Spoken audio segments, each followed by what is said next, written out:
बहुत समय पहले की बात है। हरिपुर नामक एक सुंदर और शांत गांव था।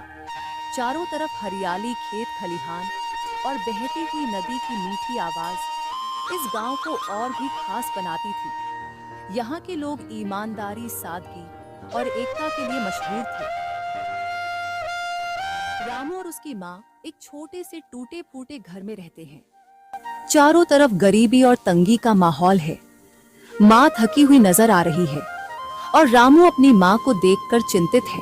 रामू दुखी होकर माँ से, माँ, मैं चाहता हूँ कि हमारी गरीबी खत्म हो जाए। मैं हर रोज खेतों में मेहनत करता हूँ, लेकिन लगता है कि हमारी किस्मत बदलने का नाम ही नहीं ले रही। माँ प्यार से आंसू छिपाते हुए, बेटा, मेहनत और ईमानदारी ही हमारी असली ताकत है। भगवान ने चाहा तो एक दिन सब ठीक हो जाएगा, लेकिन तुम उम्मीद मत छोड़ना। रामू माँ को ढांढस बंधाता है और अपने पुराने फटे झोले को उठाकर पास के जंगल में लकड़ियां काटने निकल जाता है। उसकी आंखों में अपनी माँ के लिए कुछ करने की कसक साफ झलक रही है। गहरा जंगल है। रामू लकड़ियां काटते काटते थक चुका है। सूरज ढल रहा है और भूख प्यास से बेहाल रामू एक पेड़ के नीचे बैठकर सुस्ताने लगता है। तभी उसे जमीन में कुछ चमकता हुआ नजर आता है। ये क्या चीज है? शायद कोई पुराना चिराग है, पर यह इतना चमक क्यों रहा है? वह धीरे धीरे उस चिराग को उठाता है और उसे उत्सुकता से देखने लगता है। वह चिराग को साफ करने के लिए अपनी कमीज से रगड़ता है। तभी अचानक चिराग से धुएं के साथ एक विशाल जिन्न प्रकट होता है।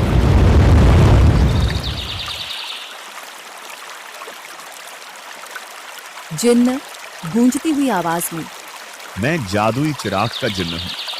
मुझे जिसने भी रगड़ा, मैं उसका गुलाम हूँ। मेरे नए मालिक, बताओ तुम्हारी क्या इच्छा है? रामू डर और उत्साह में, तुम सचमुच मेरी कोई भी इच्छा पूरी कर सकते हो? जिन्न मुस्कुराते हुए, हाँ मालिक, लेकिन ध्यान रखना, इच्छाओं का सही इस्तेमाल करना। लालच इंसान को बर्बाद कर देता है। रामू के चेहरे पर चिंता और खुशी के भाव एक साथ झलकते हैं।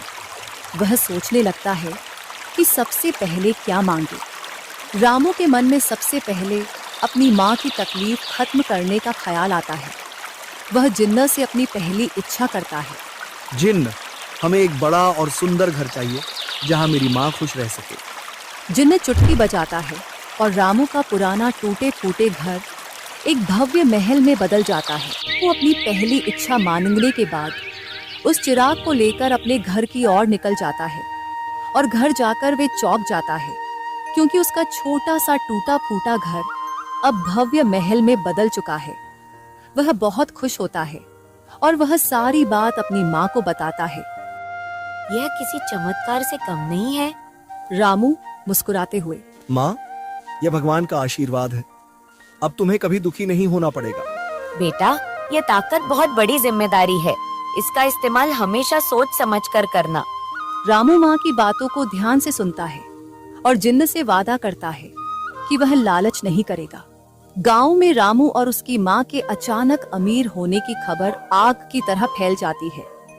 एक लालची व्यापारी रामू की नई संपत्ति देखकर ईर्ष्या करने लगता है।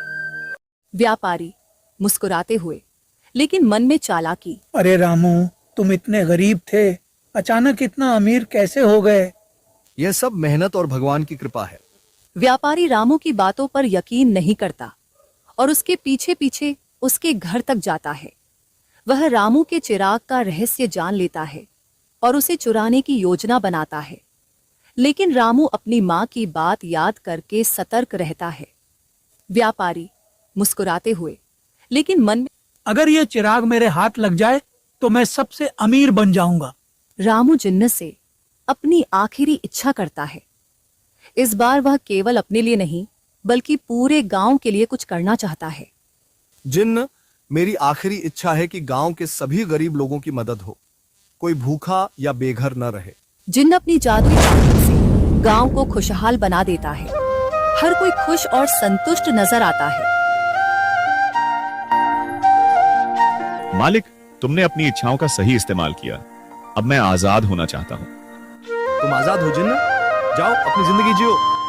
जिन्न अदृश्य हो जाता है रामू अपनी माँ और गांव वालों के साथ खुशी खुशी रहने लगता है। व्यापारी अपने लालच की सजा पाता है और सबक सीखता है। नैतिक शिक्षा। लालच इंसान को बर्बाद कर देता है, लेकिन ईमानदारी और दूसरों की भलाई से जीवन खुशहाल बनता है।